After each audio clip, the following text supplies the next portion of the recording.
The void between stars held no mercy for the wounded. Captain Marcus Vale knew this truth better than most as he guided the medical vessel Hippocrates through the dangerous Outer Rim territories. His ship bore the pristine white hull and red crosses that marked it as a protected medical vessel under galactic law. But in this lawless region, such symbols meant little to those who preyed on the weak. "Captain, we're receiving multiple distress signals from the mining colony on Xerion Prime," reported Lieutenant Commander Jessica Torres from her communication station. Her fingers danced across holographic displays as she filtered through the chaotic transmissions. "It sounds like some kind of industrial accident. Thousands injured, sir." Vale nodded grimly. At 52, he had spent the last 20 years of his life saving lives across human space and beyond.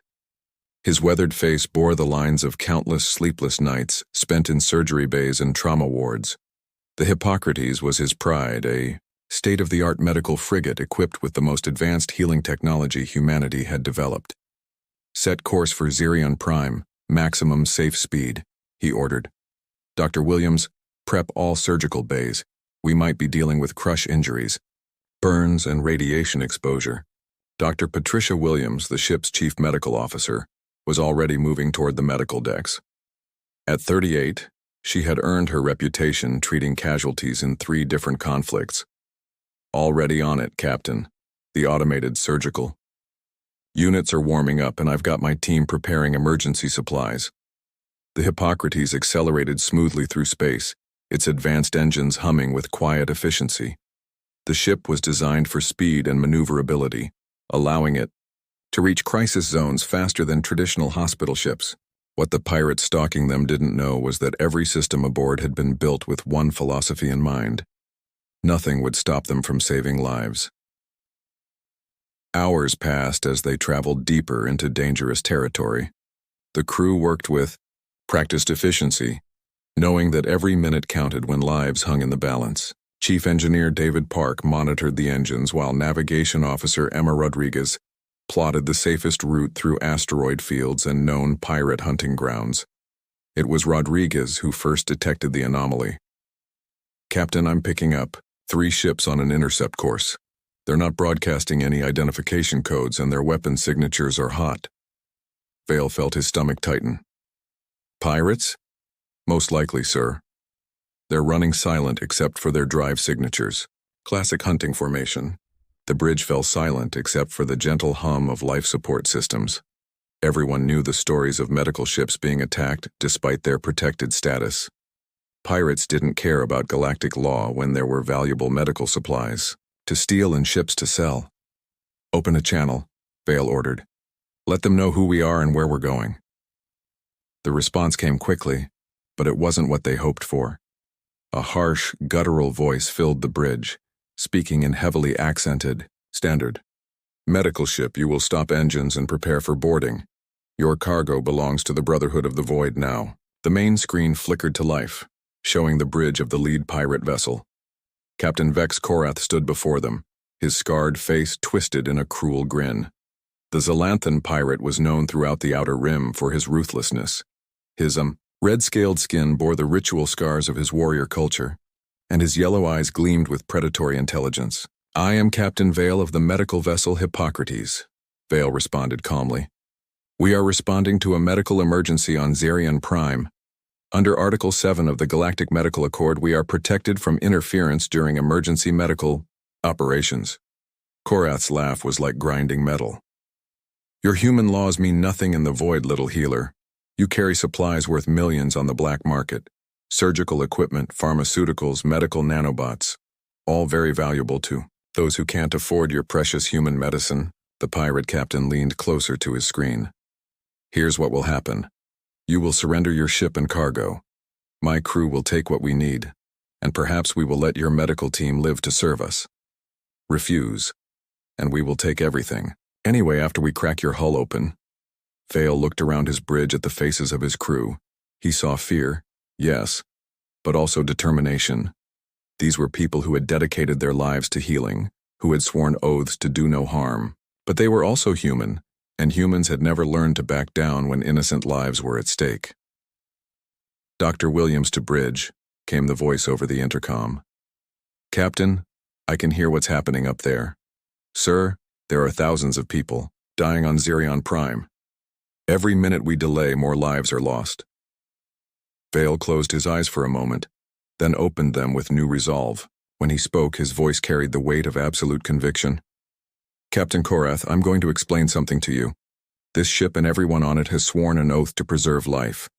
We will not be stopped from fulfilling that oath. Not by you. Not by anyone. The pirate's grin widened. Brave words from someone whose ship carries no weapons. Perhaps I should demonstrate why the Brotherhood of the Void is feared across 7 sectors. He gestured to someone off-screen. Target their engines. Disable them, but don't destroy them. I want to see the look in their eyes when they realize their noble mission ends here. As the pirate ships moved to attack positions, something changed in the atmosphere aboard the Hippocrates. The crew members looked at each other with a shared understanding. They had always known this day might come, the day when they would have to choose between their safety and their duty to save lives. Captain Vale activated the ship-wide communication system. All hands, this is the captain. We are about to be attacked by pirates who want to stop us from reaching people who need our help. I want everyone to remember why we're here. We are healers, but we are also human, and humans have never learned to surrender when lives are at stake. The first pirate salvo lit up space with destructive energy, but the Hippocrates was no ordinary medical ship. As the plasma bolts approached, the vessel's defensive systems activated with startling efficiency. Energy shields flared to life, absorbing the impact that should have crippled their engines. Captain Korath's confident grin faltered as he watched his attack dissipate harmlessly against the medical ship's defenses. What trickery is this? Medical? Ships don't carry military-grade shields. On the bridge of the Hippocrates, Captain Vale allowed himself a thin smile. Chief Park, bring all systems online. It's time these pirates learned something about human medical technology. Chief Engineer David Park's fingers flew across his control panel. Aye, Captain. All systems responding. The pirates have no idea what they're dealing with. The truth was that the Hippocrates represented the pinnacle of human medical engineering, but it was built on principles that the rest of the galaxy didn't understand. Humans had learned to practice medicine in the worst possible conditions: war zones, disaster areas, and hostile environments where death was always one mistake away. Every system on the ship had been designed with one question in mind. What would it take to save lives when everything was trying to kill you? Dr. Williams, initiate Emergency Protocol 7, Vale ordered. Throughout the ship, bulkheads began sliding closed as the Hippocrates transformed from a hospital into something the galaxy had never seen before, a combat medical platform. The ship's hull began to emit a strange electromagnetic signature, and dozens of previously hidden ports opened along its sides. Captain, what are you doing? Demanded Korath over the communication channel. You're a medical ship. You have no weapons. You're absolutely right, Vale replied calmly. We have no weapons, but we have something better. We have a mission. What emerged from the hidden ports wasn't weapons fire, but something far more sophisticated. Hundreds of medical drones deployed from the Hippocrates, each one a miniature, surgical suite capable of autonomous operation. But these weren't ordinary medical drones. They had been designed to operate in the worst possible conditions, including zero-gravity combat zones. The drones swarmed toward the pirate ships, but instead of attacking them, they began performing rapid scans of the vessel's crew. Within seconds, the medical AI aboard the Hippocrates had complete biological profiles of every pirate aboard the 3 ships. Interesting, Dr. Williams reported from the medical bay. Captain, the AI is detecting several critical medical conditions among the pirate crew: advanced neural parasites, genetic degradation from radiation exposure, and what appears to be a slow-acting toxin in their food supply. Vale nodded. This was information they could use. Open a channel to all 3 ships. When the channel opened, Vale's voice carried across space with the authority of someone who had never lost a patient he was determined to save. Captain Korath, I want you to listen very carefully. My medical drones have just scanned your crew, and I have some unfortunate news for you. The pirate captain's scaled face showed confusion and growing anger. "What games are you playing, human?" "No games," Vale replied. "Your crew is dying. All 3 ships show signs of Theta-7 neural parasite infection. You probably think it's just fatigue from long space flights, but you're wrong. Without treatment, every member of your crew will be dead within 6 months. The parasites are already affecting your decision-making capabilities and pain responses." Korath's yellow eyes narrowed. "You lie!" "Dr. Williams, transmit the medical data to their ships," Vale ordered. Moments later, the pirates' screens filled with detailed medical scans showing the parasites embedded in their nervous systems. The data was undeniable, presented with the clinical precision that only human medical technology could achieve. "This is impossible," whispered one of Korath's bridge crew, a younger Xylanthan whose scales had already begun showing the telltale discoloration of advanced infection. Vale continued speaking, his voice gentle but implacable. "Captain, the Theta-7 parasite is contracted from contaminated food supplies in the Outer Rim. It's endemic to several asteroid mining operations, where pirates typically fence stolen goods. The good news is that it's completely treatable with the right medical intervention. And I suppose you just happen to have the treatment," Korath snarled, but there was uncertainty in his voice now. "As a matter of fact, I do. Standard human. Medical protocols include treatments for all known parasitic infections. I could have your entire crew treated and healthy within 48 hours. The bridge of the pirate ship fell silent. Vale could see the crew members looking at each other, with growing fear as they realized the human was telling the truth. The symptoms they had dismissed as normal hazards of pirate life were actually signs of a potentially fatal infection. "But here's the situation," Vale continued. "I have a choice to make. I can treat your crew and save their lives, or I can continue to Xerion Prime, where thousands of people are dying from industrial accidents. I don't have time to do both." Dr. Williams appeared beside Vale on the bridge, her medical scanner still active. "Captain, I'm detecting elevated stress hormones and decision-making impairment consistent with advanced neural parasite infection. These pirates literally cannot think clearly enough to make rational decisions about their own survival." Korath's hands were shaking now. Whether from rage or the progression of the parasites, Vale couldn't tell. "You would let us die to save strangers?" "No," Vale said quietly. "I would save everyone if I could. But you're forcing me to choose.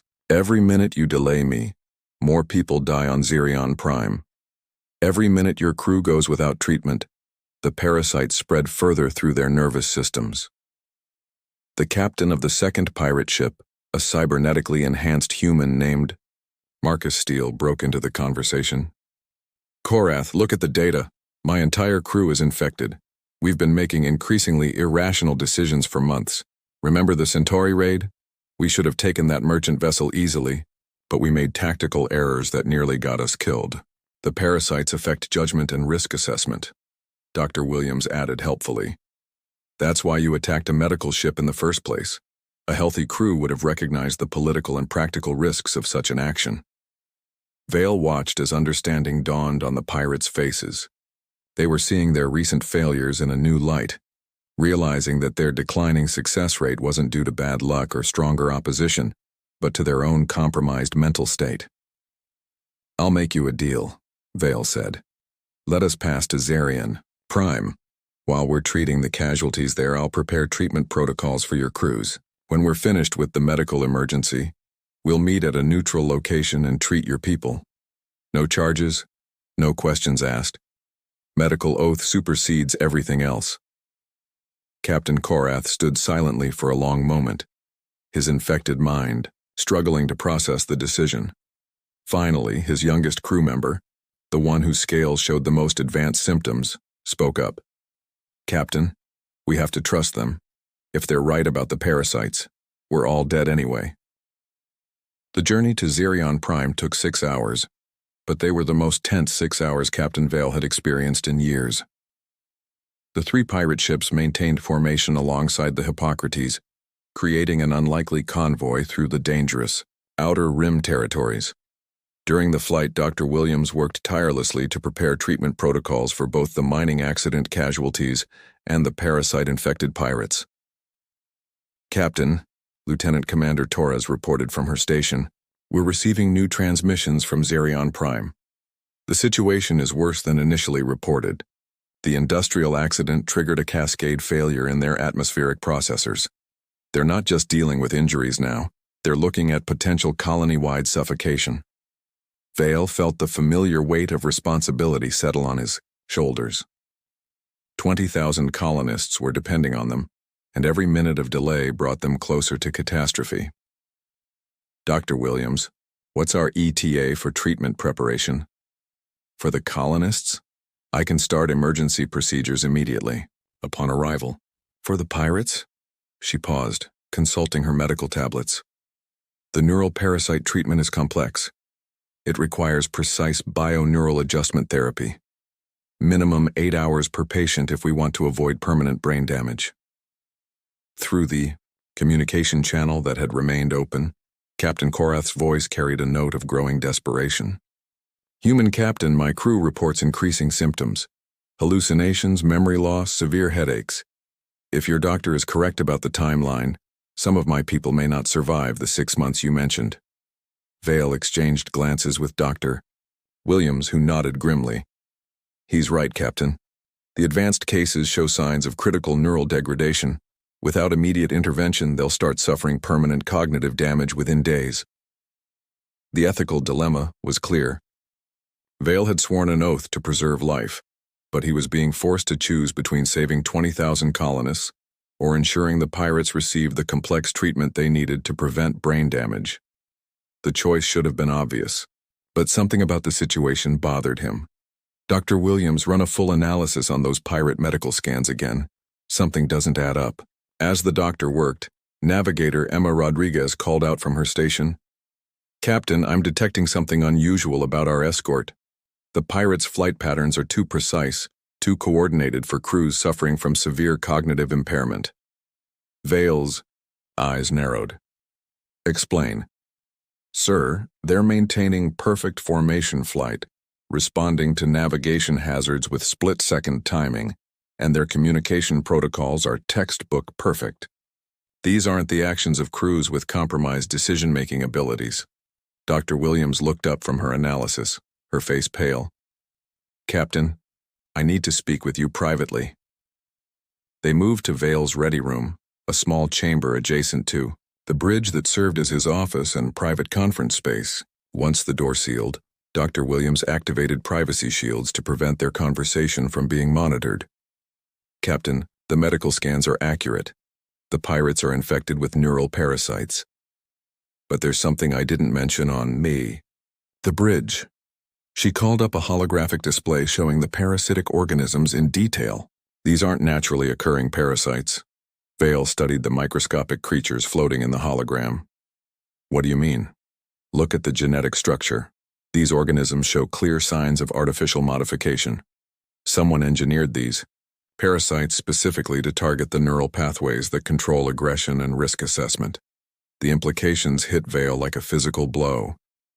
Someone is deliberately infecting pirates to make them more dangerous, or someone is using infected pirates as test subjects for biological weapons research, Dr. Williams replied grimly. Captain, if I'm right, treating these pirates isn't just about saving their lives.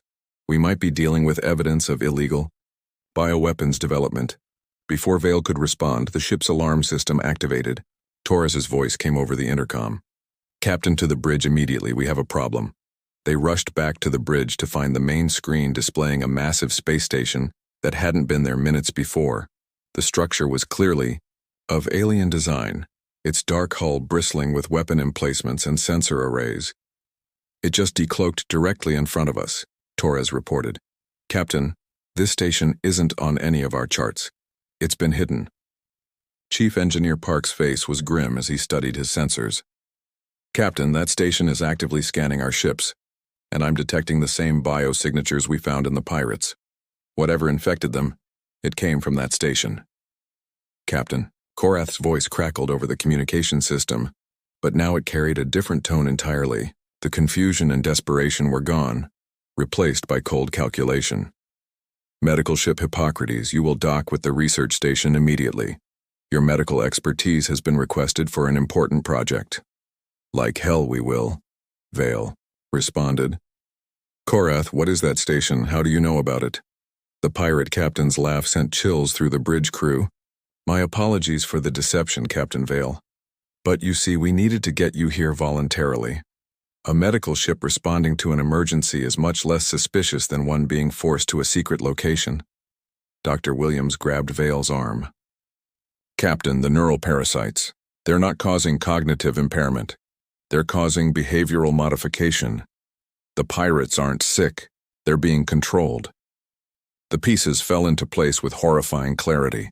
The attack on the Hippocrates had been perfectly orchestrated to appear like a random pirate assault, while actually herding them toward this hidden station. The medical emergency on Xerion Prime was real, but it was also a convenient cover story to get a human medical ship into the area.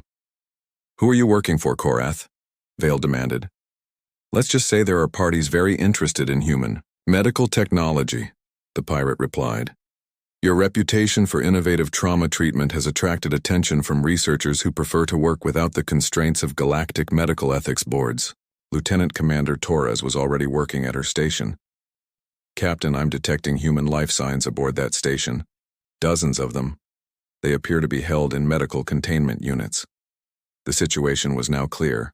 They were facing a hidden research facility that was using captured humans as test subjects, with pirates serving as controlled agents to bring them fresh specimens. The Hippocrates hadn't stumbled into this situation by accident. They had been specifically targeted for their advanced medical capabilities.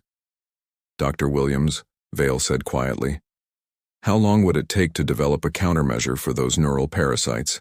With our medical fabrication systems? Maybe an hour if I'm lucky. But Captain, we'd need samples of the original parasite cultures to create an effective treatment. Vale looked at the hidden station on the main screen, thinking about the captured humans held within its walls and the thousands of colonists dying on Xerion Prime. The ethical calculus had just become infinitely more complex.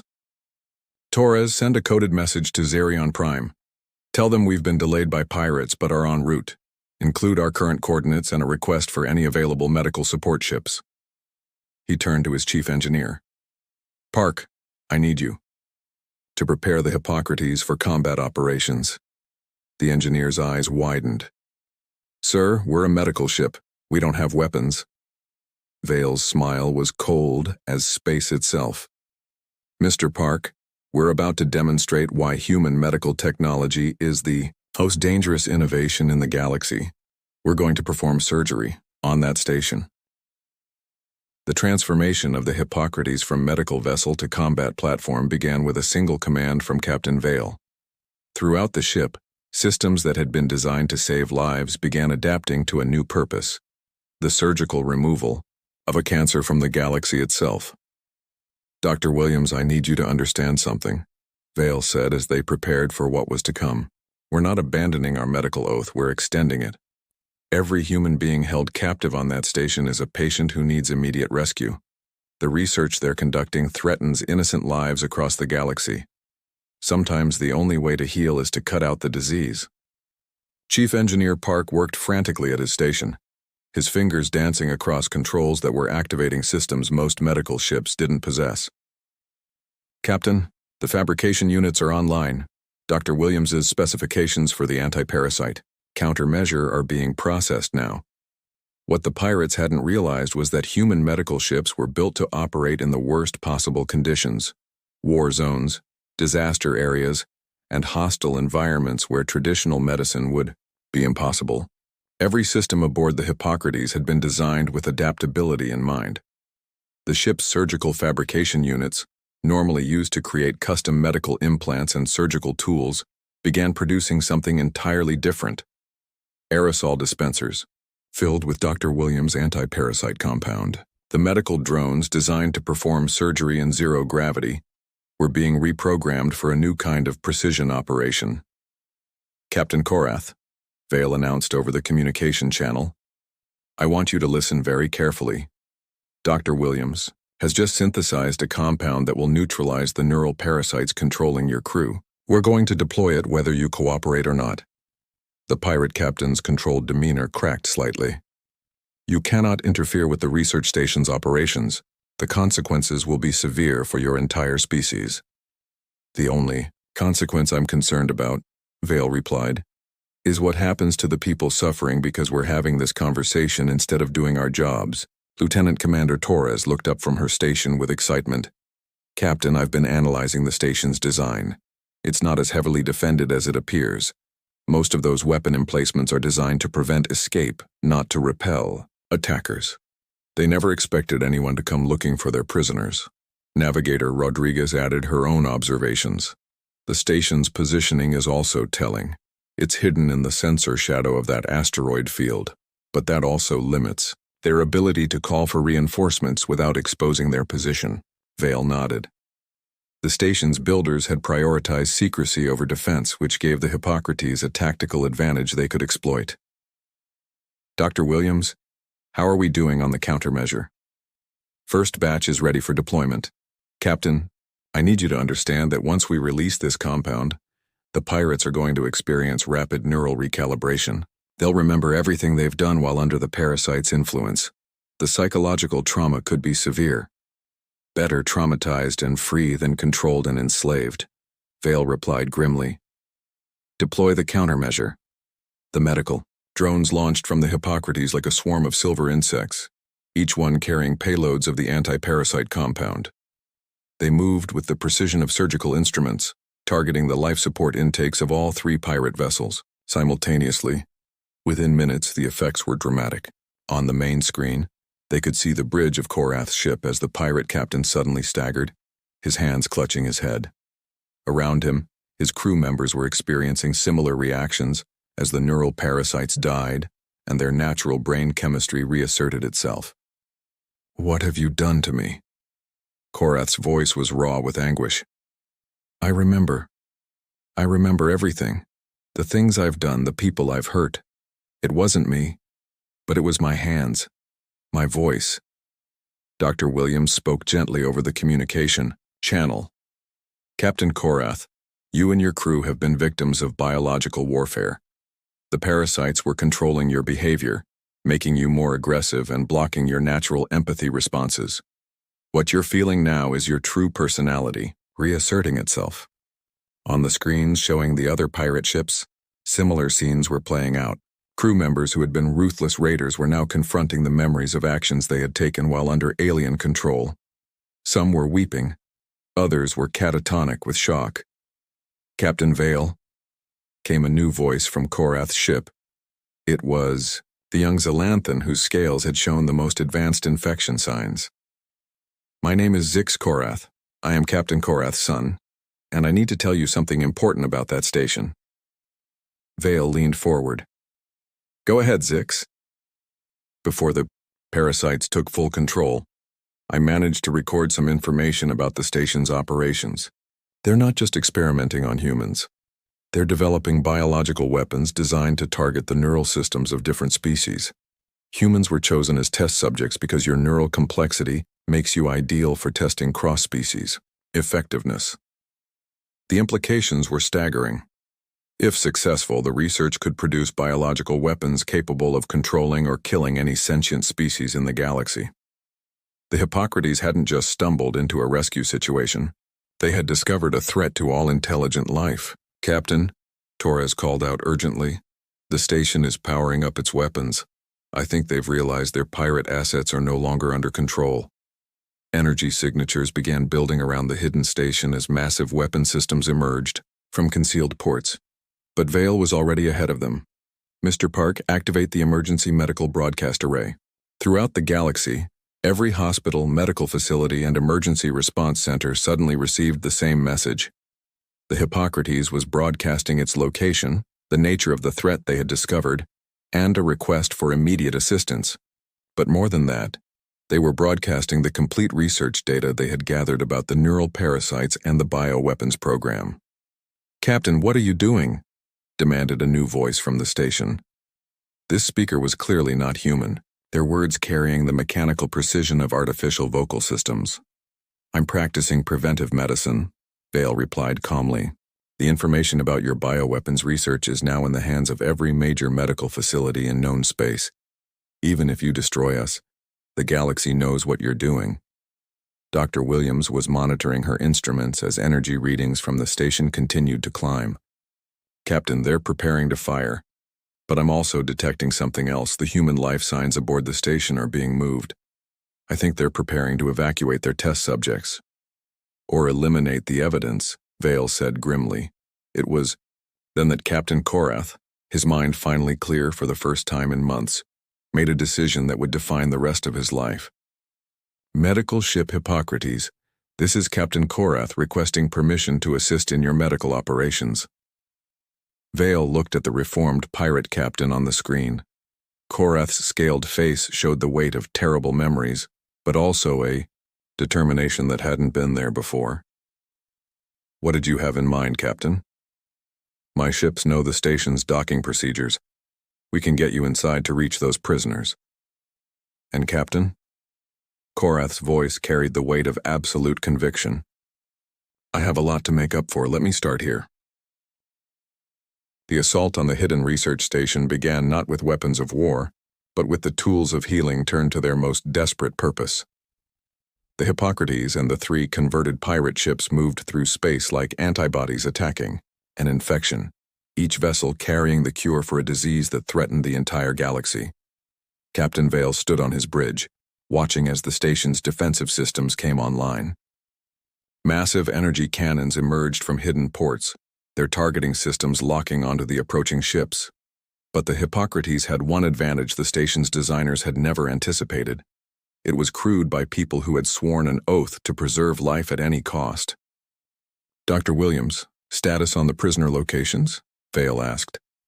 I've isolated their positions to 3 separate medical bays in the station's lower sections. Captain, the bio readings are disturbing. Some of these people have been here for months, undergoing continuous experimentation. Chief Engineer Park looked up from his station with grim satisfaction. Captain, I've finished the modifications to our medical transporters. We can beam the prisoners directly to our surgical bays, but we'll need to get within close range of the station. Captain Korath's voice crackled over the communication system. Medical ship, my crew has identified the station's weak points.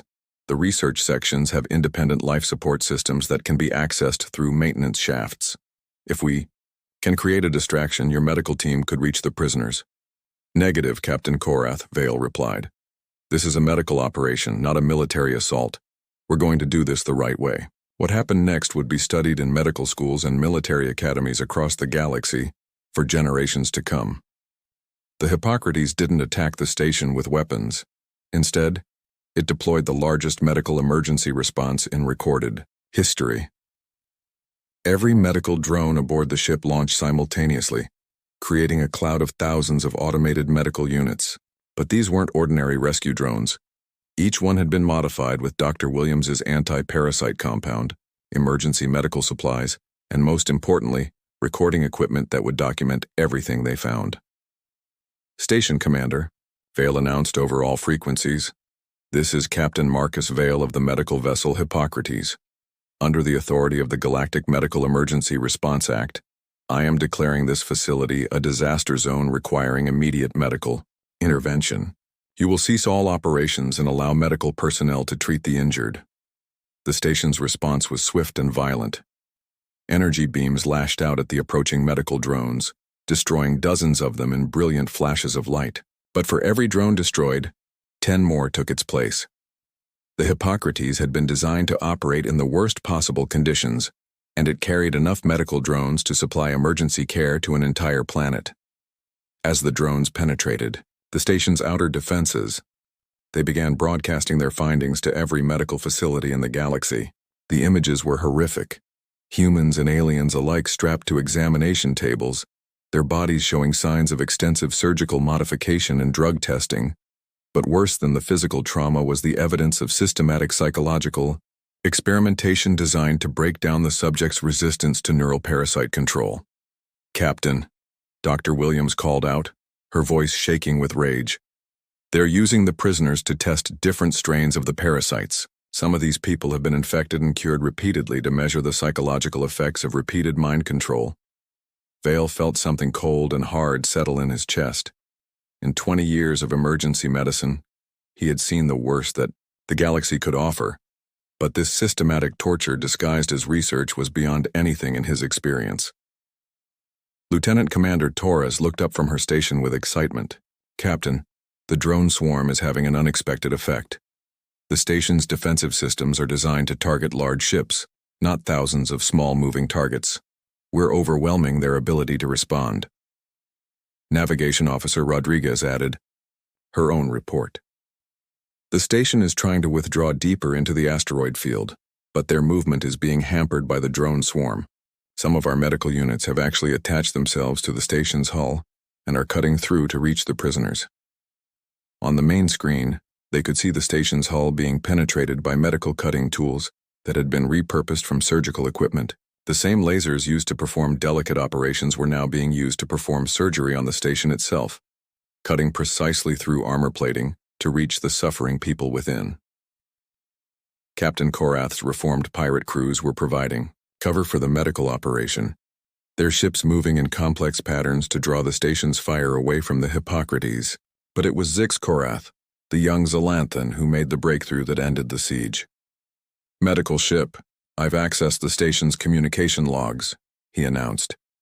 "The research program has multiple facilities throughout the Outer Rim. This station is just one node in a much larger network. But Captain Vale, they're panicking. Your medical broadcast has reached the Galactic Council. They're demanding immediate investigation. Dr. Williams was monitoring the rescue operation from the medical bay when she made a discovery that changed everything. Captain, one of the prisoners we've rescued is Dr. Elizabeth Harper from the Colonial Medical Research Institute. She's been missing for 8 months and she's conscious. She wants to speak with you." Vale hurried to the medical bay where Dr. Harper was being treated for malnutrition and surgical trauma. Despite her ordeal, her eyes were clear and filled with determination. "Captain Vale," she said weakly, "I've been documenting everything I could while I was held captive. The neural parasites are just the beginning. They're developing biological weapons that could control entire populations. But I also learned something else. The research is being funded by a consortium of species that want to use biological control instead of traditional warfare." "Doctor, you need to rest," Vale said gently.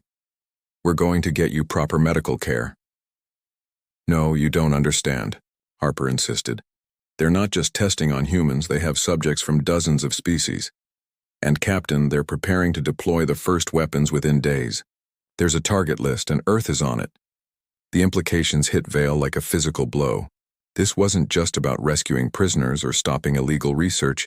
This was about preventing a biological attack that could enslave or destroy entire civilizations. As if summoned by their conversation, the main screen on the medical bay activated to show the bridge.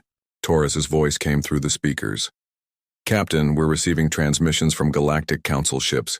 They're en route to our position, but they won't arrive for several hours."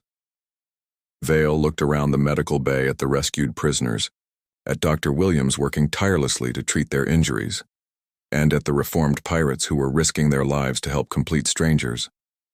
In this room, he saw everything that was best about intelligent life in the galaxy: the determination to help others, the courage to stand against evil, and the refusal to accept that suffering was inevitable. "Dr. Harper," he said quietly, "I need you to tell me everything you know about their deployment plans. Not later, not when you're feeling better. Right now. Because in about 6 hours, we're going to make sure this never happens to anyone else." Outside the medical bay, the Hippocrates continued its work. Medical drones swarmed over the research station like antibodies attacking an infection, systematically documenting every crime and rescuing every prisoner they could find. The station's defenses had been designed to repel military assault, not to stop a determined medical team that refused to accept the word impossible. As the last of the prisoners were transported to safety, Captain Vale made a decision that would echo throughout galactic history. The research station and its network of biological weapons facilities represented a threat that could not be allowed to escape. But the Hippocrates was a medical ship sworn to preserve life, not take it. "All ships, this is Captain Vale," he announced over the communication system. "We're going to perform one final medical procedure. We're going to immunize the galaxy against this disease." The station's database had been copied by the medical drones, its research data now in the hands of legitimate medical facilities throughout unknown space. But more importantly, Dr. Williams had used the station's own research to develop a universal countermeasure against all known strains of the neural parasites. Captain Korath, Vale called to the reformed pirate leader. Are you and your crews ready to start new lives? Captain Vale, Korath replied, his voice carrying the weight of redemption. My crews and I have spent months as slaves to parasites that made us hurt innocent people. If you're offering us a chance to help instead of harm, we'll follow you, anywhere. As the Galactic Council ships finally arrived to secure the research station and arrest its personnel, the Hippocrates was already preparing for its next mission. Dr. Harper's intelligence had revealed the locations of 12 other research facilities and a planned biological attack on 17 colony worlds, but they wouldn't be going alone. Word of the medical ship that had faced down pirates and bioweapons researchers was spreading throughout the galaxy. Other medical vessels were requesting permission to join their mission. Reformed pirates were offering their services to legitimate medical organizations.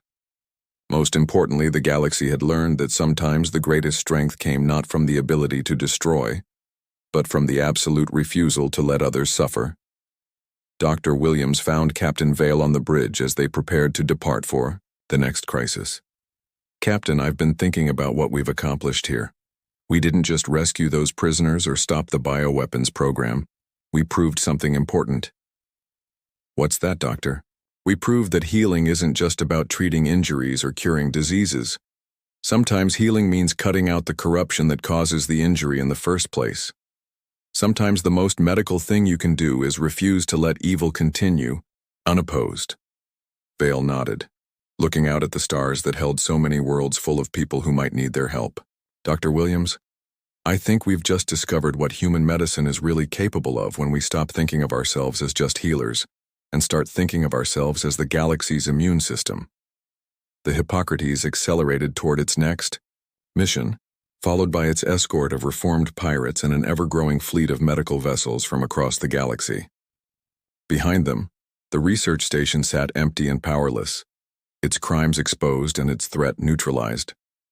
In medical schools throughout human space and beyond, a new course would soon be added to the curriculum: combat medicine, taught by survivors of the Hippocrates mission. Students would learn that sometimes the greatest healing required the courage to fight, and that the medical oath to do no harm sometimes meant refusing to allow harm to continue. The galaxy had learned something important that day. Never underestimate the determination of those who have sworn to preserve life. Because when healers finally decide to fight, they don't fight to destroy. They fight to cure the galaxy itself of the diseases that threaten all intelligent life. And in the deep reaches of space, other bioweapons facilities received a simple message that would haunt their nightmares.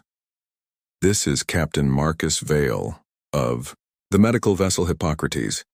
We are en route to provide emergency medical assistance. Prepare to be healed.